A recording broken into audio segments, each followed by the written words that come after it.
Welcome, friends, to the Robe of Peter. I want to share with you today what the Lord showed me in 1978 when He took me right into the heart of Vatican City and showed me what was happening there, what would happen in the near future, and in the months and years to follow. As most of you recognize, this is Benedict XVI with his partner, the Jesuit general recently elected to that position, Adolfo Nicolas. But in April of 1978, when the Lord showed me what I'm going to share with you today, Paul VI was seated on the throne in Vatican City. He had been there since June of 1963. He would die on August 6, 1978 at 9:40 p.m. from cancer. On August 28, 1978, the cardinals elected Albino Luciani, who took the name of John Paul I.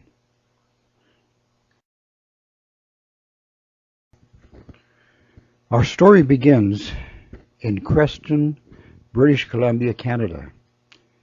Nestled in the beautiful Creston Valley, if there's one place that you would enjoy, it is Creston, British Columbia. With its fields and orchards, it's a wonderful place to live. In February of 1978, some friends and I were logging firewood. I was doing the falling, and a couple other of our friends were splitting. As I dropped one of the trees, it fell through a clump of dead alders, and one of those alders came back and struck me on the head, and I ended up here in the Cranbrook Hospital after an operation on my broken neck.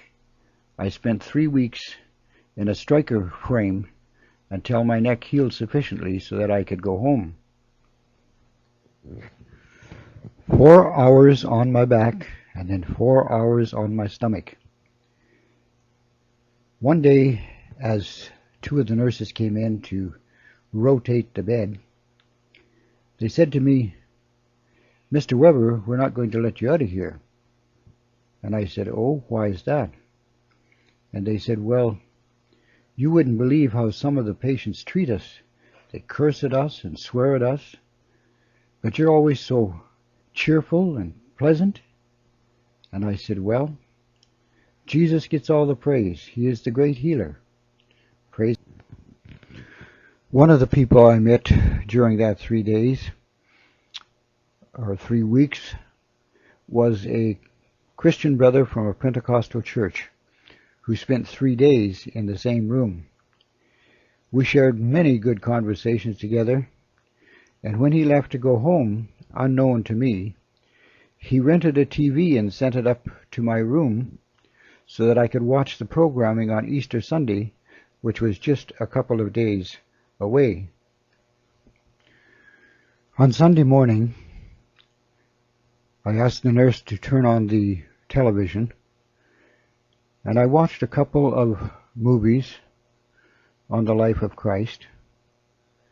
But then as I watched, there came on the TV screen a movie titled The Robe of Peter.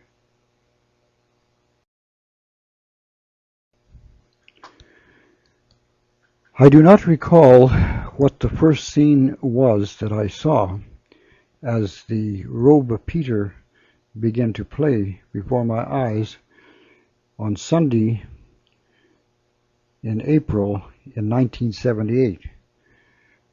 Paul VI was on the throne in Vatican City, but he was not the Pope that I saw as this movie began. The first Pope that I saw was John Paul I,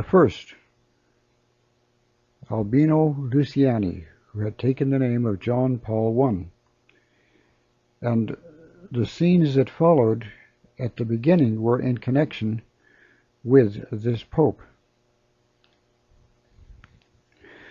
I've done some reading on John Paul I, Albino Luciani, and he was not the ordinary run-of-the-mill cardinal or priest of the Roman Church. John Paul I had some ideas of his own, just exactly how the Church of Christ should operate day by day, and the goals that it should pursue, which were different from most of his colleagues. 8 years before Albino Luciani became Pope John Paul I, he was promoted to Archbishop and made Patriarch of Venice. This is a photo of Paul VI and Albino Luciani as Patriarch of Venice. Several years before Albino reached the papal throne, he was made painfully aware that Vatican Bank was in the midst of a massive financial scandal. Vatican Bank was directly connected to the operations of the Mafia in Italy and America and around the world, committing massive fraud, illegal transfer of funds, and even murder of those who got in the way of their financial empire. Albino Luciani believed that the Church of Christ should be a poor church, as was the one she claimed to follow. Jesus was poor. He went about doing good. Albino believed that Christ's church should not be involved in banking on a worldly scale, involved in the stock market and investing in huge businesses and corporations. At the top of the list of things that Albino Luciani was going to change in the operations of the Vatican was to correct the abuses that had been taking place for some years already at Vatican Bank. Paul VI had appointed Bishop Paul Marcinkus as the manager of God's Bank, and although the Vatican Bank was already involved with the Mafia and other criminal elements, for Marcinkus it was business as usual, and he continued to make money, no matter how he made that money for Vatican Bank. Albino Luciani discussed the situation with Cardinal Velo, who was Secretary of State. Velo had been Secretary of State for Paul VI and was continuing that position until Albino had a chance to choose his successor. Albino instructed Velo that Marcinkus was to be immediately relieved of his position as manager of Vatican Bank. What Albino didn't know was that Velo was part of the group of men who, with the approval of Paul VI, were operating Vatican Bank according to the principles of Marcinkus and his Mafia buddies.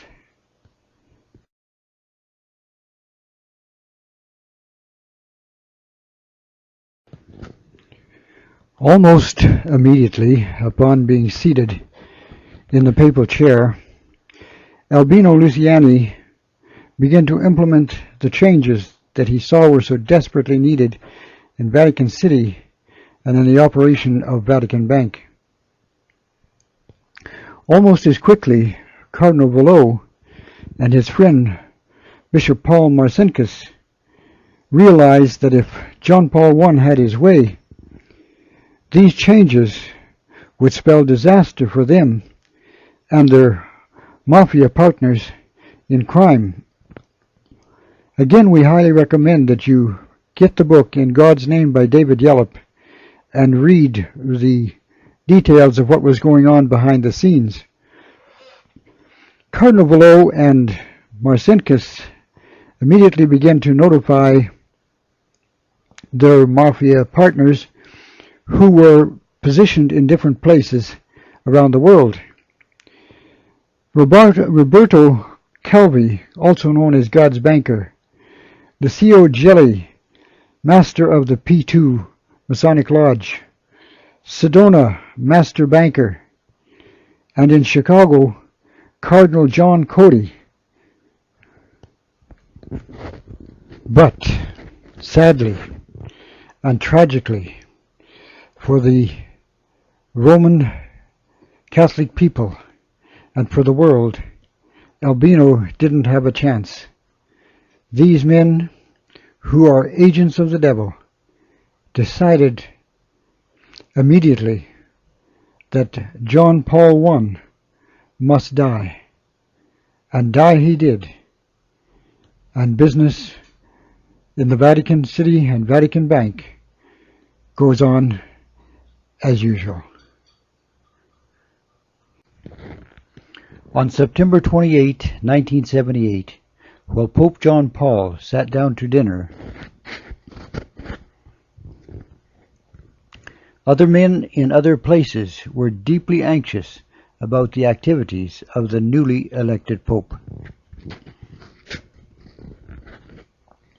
In Vatican Bank, the lights still burned. Word had reached its manager,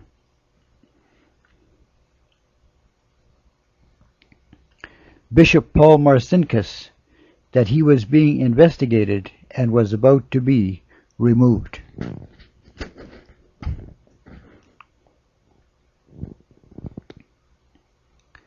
At his desk, Cardinal Jean Vallot, Vatican Secretary of State, studied the list John Paul I had just given him. In Vallot's mind, there was no doubt that there was going to be a dramatic change.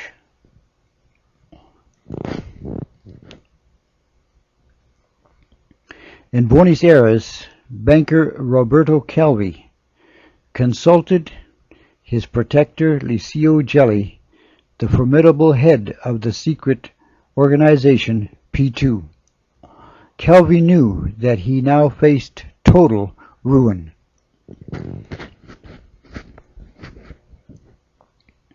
In New York, Sicilian banker Michael Sindona was fighting extradition to Italy. If John Paul I continued to dig into the corruption at the Vatican Bank, the trail would lead back to Michael Sindona.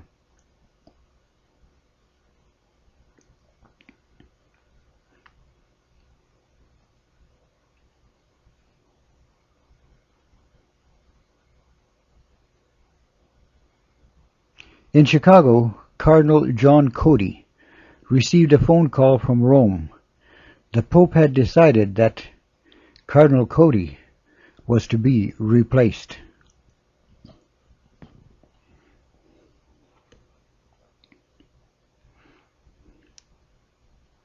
Sometime during the late evening of September 28, 1978, and the early morning of September 29, 1978, 33 days after his election, John Paul I died.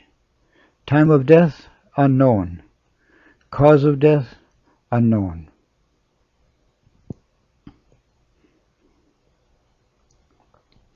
On September 28, 1978, these 6 men, Marcinkus, Vallot, Calvi, Gelli, Sindona, and Cody, had a great deal to fear if the papacy of John Paul I continued. One of these men applied the Italian solution. They gave John Paul I the poison cup.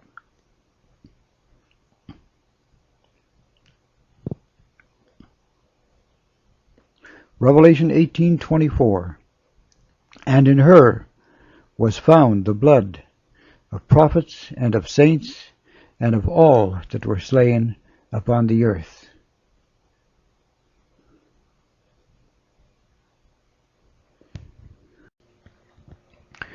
Who is this woman? Here is another clue. Revelation 17:6. And I saw the woman drunken with the blood of the saints and with the blood of the martyrs of Jesus. This harlot represents a corrupt church, and that church is the papacy. Remember that Pope Paul VI approved the methods that were being used by Bishop Marcinkus to operate the business of Vatican Bank. Here are Satan's evil puppets, Benedict XVI and Nicholas, the Jesuit general, the powers of darkness. And Jesus told us, and have no fellowship with the unfruitful works of darkness, but rather reprove them. And in the RSV it says, but instead expose them. And that is exactly what we are doing in the Robe of Peter. And friends, we did not choose the title of this presentation. In April of 1978, when I began to watch this, which I thought was a movie, it was titled The Robe of Peter. We went to the Wiki Encyclopedia and learned that Easter Sunday was on March 26, 1978. It was on March 26th, Easter Sunday, that we saw on TV The Robe of Peter, which at that time we thought was just another film. But that was in March. The events that we are sharing with you did not begin to take place until August 28, when Albino Luciani, John Paul I, was elected Pope. So that's 5 months before it happened that we saw these things that we are describing to you today.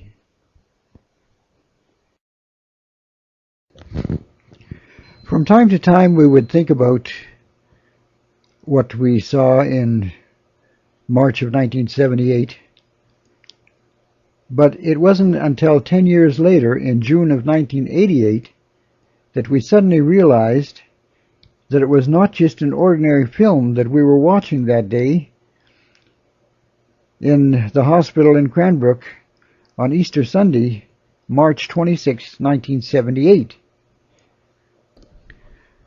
One afternoon, about 6 o'clock, I went into the house to listen to the 6 p.m. World Report on CBC Radio. I missed the main newscast. I got in the house just in time to hear the announcer say this. He said, finally, on today's news, John Paul II visited the Ferrari Motor Company plant and took a ride in one of their latest models. For me, that was a very exciting announcement. I said, honey, did you hear what he said? Did you hear what he said? He said that John Paul II took a ride today in a Ferrari. But I saw that happen in 1978. That's 10 years ago. And here it didn't happen until this very day in June of 1988. Now my curiosity was aroused. Did I see a film called The Robe of Peter in March of 1978?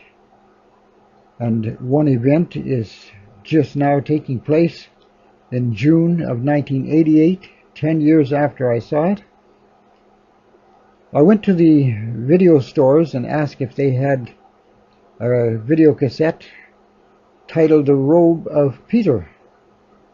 Nobody had it. They had one titled The Robe, which is another Roman Catholic film, but no one had any information on The Robe of Peter.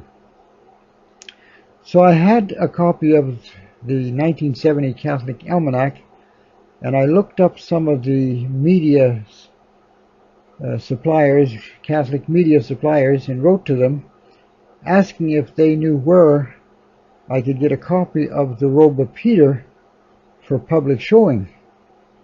They all wrote back, I think there was 3 in total that wrote back, saying they had never seen or heard, but if they did find it, they would let me know.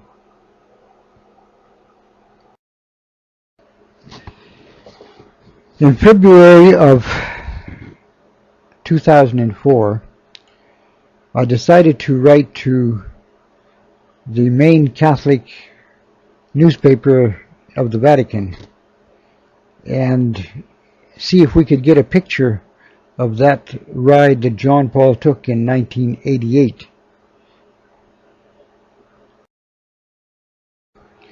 We emailed them on the 9th of February.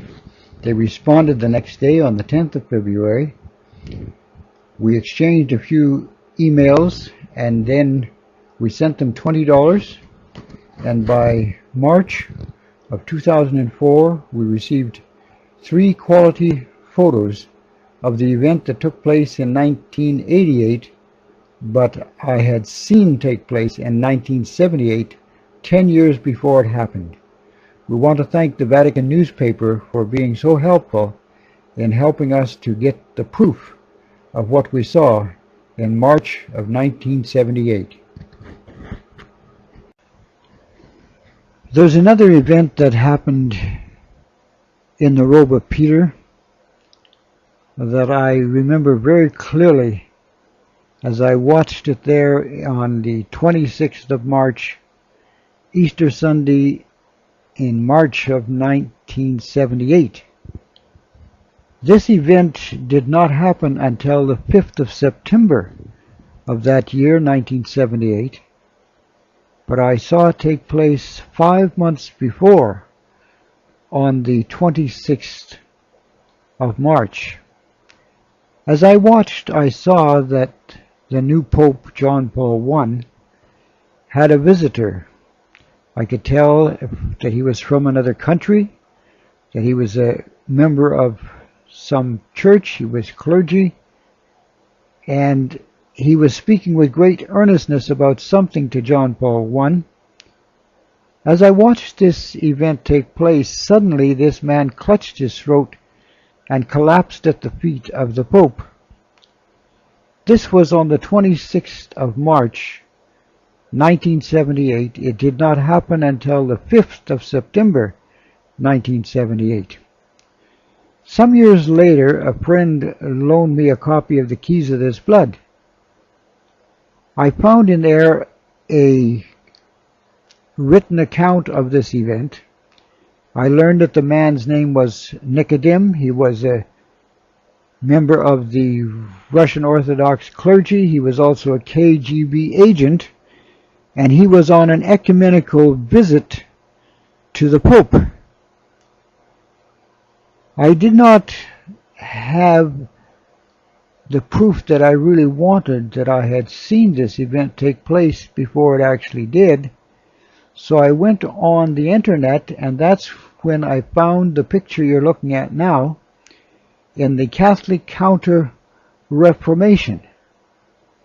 So now I know that it did take place, and is another evidence of what I was shown was from the Lord.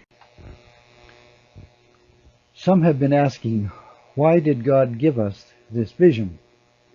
Well, for the same reason He gave visions to John in Revelation.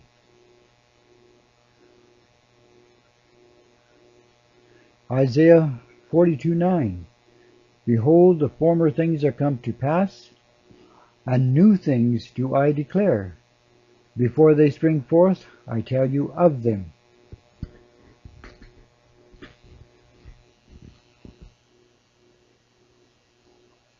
Second Peter 1:19.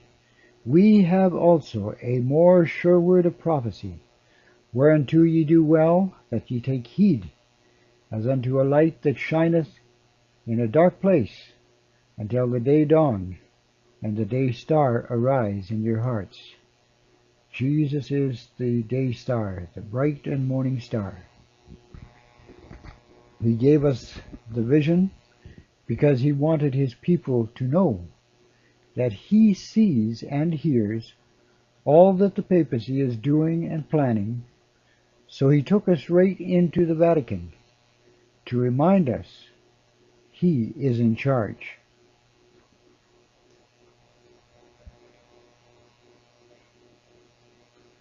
God also wants us to understand that the General Conference has been taken over by the Catholic Church, and that the flag of the Antichrist is now flying over the General Conference offices and at the GC sessions.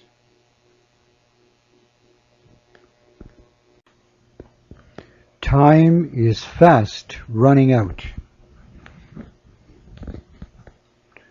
We have come to Earth's final hour. The little horn sets in his temple, saying he is God. All the world bows down to the Antichrist.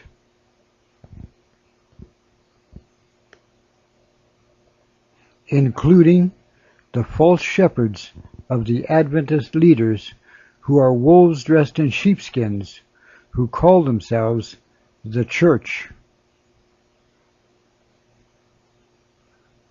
The leaders of this people cause them to err, and they that are led of them are destroyed. Isaiah 9:16. Jan Paulson and his helpers are in bed with the Catholic whore. Therefore, they are a harlot daughter of Babylon the Great.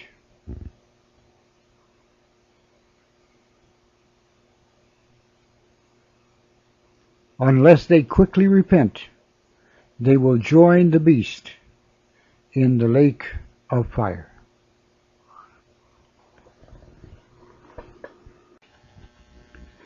So what's next? All the world wonders after the beast. The image of the beast is set up in the United States.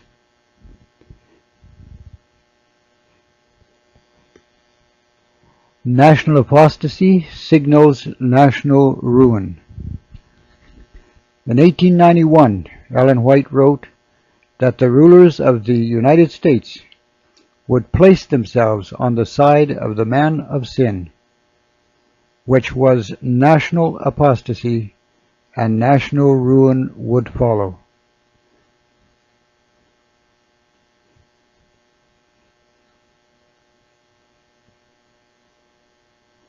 It all started long before Nero Obama, but he gets to play the last tune.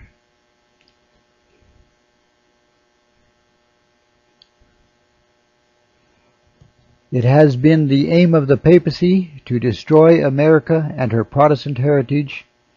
The final push has begun. The Federal Reserve building.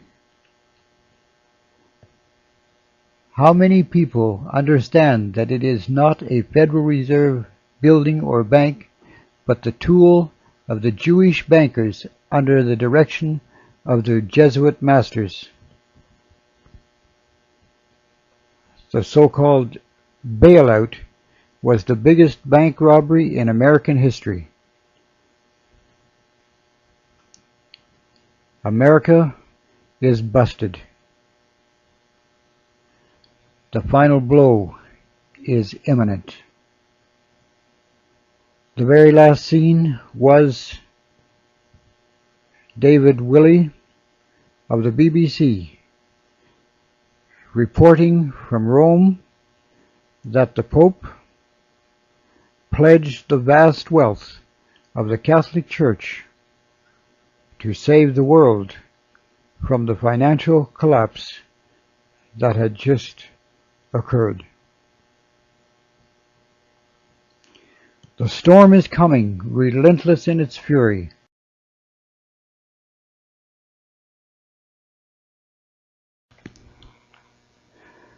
The total collapse of the world financial system will bring us immediately to the last scenes of Revelation chapter 13. John is shown two beasts in this chapter.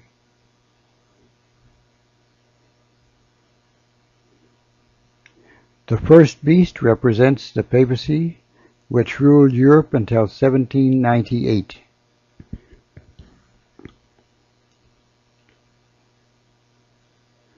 The second beast represents the United States. The scripture says this beast came up out of the earth.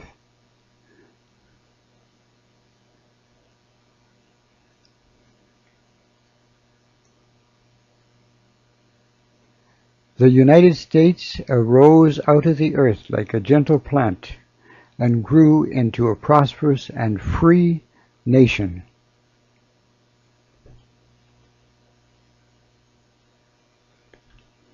But Bible prophecy says it would be overcome by the first beast and would begin to speak as a dragon, just like the papal power. As all can clearly see, the dragon is now speaking.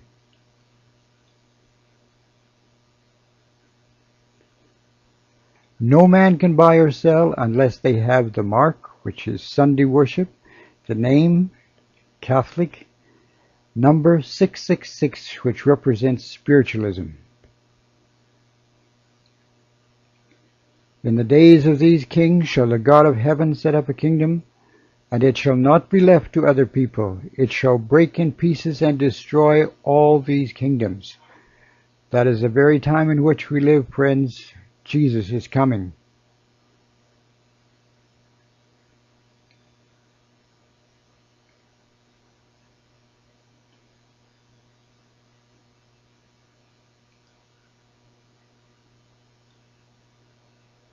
You may make copies and share